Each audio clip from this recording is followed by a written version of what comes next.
Welcome back to the Ben Mulroney Show. And gentlemen, I wanted to throw a curveball at you because there was a question that's been sticking in my craw all morning about this game of almost like narrative chicken, a blame game over if this budget that we've been waiting for 18 months that is going to be tabled on November 4th, for some reason, if it doesn't pass as a confidence motion, the government would fall and we would be in a Christmas election. Who would be to blame? And liberals are saying it would be the conservatives' fault. The conservatives are saying it would be the liberals' fault. And I wonder, to both of you know this world far more than I, and we'll start with you, Chris. What do you think's going on here? I mean, Ben, it's just, your standard minority government political game of chicken, to be bluntly honest. And we see this at every level of the government across the country that's had a minority parliament or a minority legislature. To be honest, I don't think it matters. I think either party's thinking that they're going to get the upper hand in this right now. Notwithstanding the sweater I'm wearing, I think 16 million people tuned into games 1 and 2 of the World Series. If they think any Canadians paying any attention to what's happening in Ottawa over a game of chicken, over who might allow the budget to pass or not, I think they're as tone deaf as they typically are in the Ottawa bubble. So I think, liberals are going to blame conservatives and conservatives are going to blame liberals. Conservative party supporters are going to blame the liberals and liberal party supporters are going to blame the conservatives. And Chris, that's fine. But at some point, listen, I think the budget's going to pass. That's my gut feeling on this. But if it doesn't, we are going to be in an election. People will be paying attention at that point. And I think a lot of people are going to be angry and they're going to be looking to blame someone for sending us to the polls. And Warren, you've been through this, and Chris just said that this happens all the time in minority governments. So who are Canadians going to blame for putting us back in an election? If like your dad used to say, I could see that. Yeah, I could see that. If my grandmother had wheels, she'd be a bus. Like and so let's say there is an election, and then people will be talking about how grumpy they are for the first day, as they always do, and then they get over it. The only exception being the Peterson mistake, so many years ago. But I mean, let's look at the fundamentals here, guys. Chris is totally right. This is just Ottawa games. This is proof positive that Ottawa is 2 square miles surrounded by reality. You've got an NDP that does not have a leader. You've got a Conservative Party led by a guy who's really unpopular. You've got the Liberal Party overflowing with money, and the polls saying that they would win a majority if there was an election. In what universe does it make sense for the opposition to force an election? They're going to lose the election if they do that. And it just makes no sense whatsoever. So I think, some dippers and some Tories are going to get diplomatic flu on the day it comes to vote for the budget, and things keep on moving. That's the way it always works, and that's what's going to happen here. All right, I'm gonna remember this. We're gonna clip this and we're gonna play it on whenever the vote comes.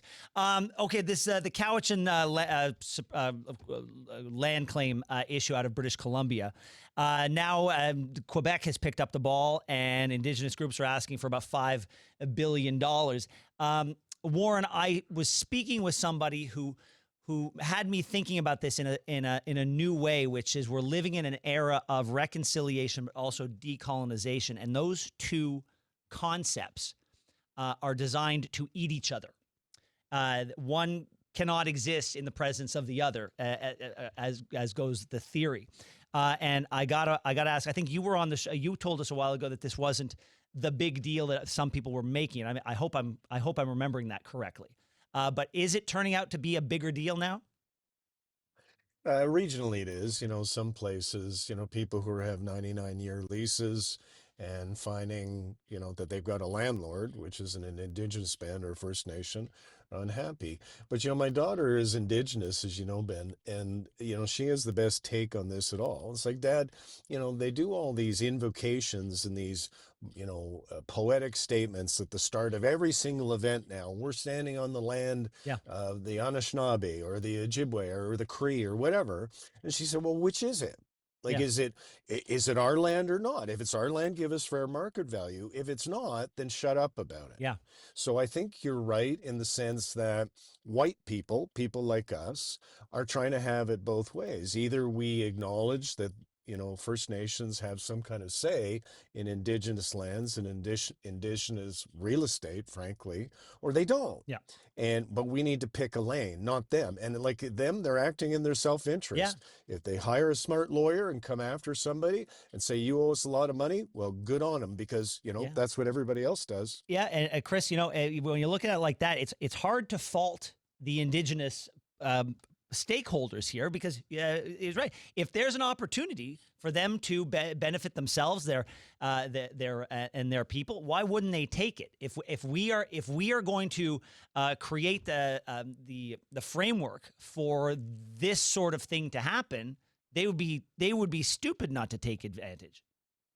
Absolutely. I might disagree with some of how we're handling this, but yeah, we had, just this past week, the national anthem, the controversy over, changing the words in the national anthem during the baseball game about, on native land. And, it's absolutely something. Why wouldn't you? If we're going to keep pretending, to Warren's point, and not pick a lane on whether, it's their land or our land or somewhere in between, why wouldn't you keep trying to, claim and get a financial benefit out of it? Because we've shown time and time again that we're unsure on what position we're going to take, and the awards have followed. All right. In the last couple of minutes that we have, we are going to focus on these national anthems. I have no idea what the heck's going on here. This is just crazy. And so I had a theory yesterday. I put this out there into the ether, and maybe someone will pay attention. I think anybody at any one of these games needs to sign a contract. It should be a standard contract. You sing the words of the anthem as they are written, or there's some sort of financial penalty. What do you think? Chris, you go first. I agree. I think you have the right to be a terrible singer and butcher the sound that comes out of your mouth when you're singing the national anthem. Yeah. I don't think you have any right to change the lyrics whatsoever of our national anthem. Full stop. Ben. Yeah. Warren, what are your thoughts? Well, I don't know the lyrics. Yeah, they changed it. They changed it so much. And but I kind of liked what Rufus Wainwright did in Game 5, sending a message to the Americans. So I was like, oh, okay, well, I Warren, it's not that. He's not there to send a message. That's not why he's there. He's there to sing the national anthem. The alternative was beating the stuffing out of Prince Harry, and failing that, I got Rufus Wainwright. So I wanted Prince Harry to get the stuffing beaten out of him. But anyway, look, it doesn't matter. All that matters tonight is Yamamoto. Yeah. Yamamoto, I think, is going to step on our dreams tonight. Could be wrong, but that's my prediction. What about you, Chris Chapin? I mean, you're suiting up, clearly. What are you playing, shortstop? I wish. In my dreams, I still played shortstop for the Blue Jays, Ben. But listen, 92, the Jays beat the Braves in 6 games. 93, they beat the Phillies in 6 games. So I'm hopeful that history repeats itself. That if the Blue Jays are going to win the World Series, Chapin just jinxed it. No, we do it in 6 games. There's nothing I could possibly do to jinx. Warren Kinsella, if Chris Chapin has that power to alter the fates of the Blue Jays with a simple phrase, then my God, he's not using his talents. Hallelujah. Yeah, he's not using his talents properly. But I'll end on this. It's been such a wonderful feeling. Like, we've got so much negative news out there. What the Jays have done across this country in bringing us together and putting this wonderful, joyous team together, winning games in exciting ways. And when they lose in exciting ways as well. I don't think any of us could have predicted this or expected it. I know we don't deserve it, but we're enjoying it. They're not I totally agree. They're not a baseball team. They've healed us. All that Trump 51st state stuff, I've got to call them about this weekend. We've been feeling crummy.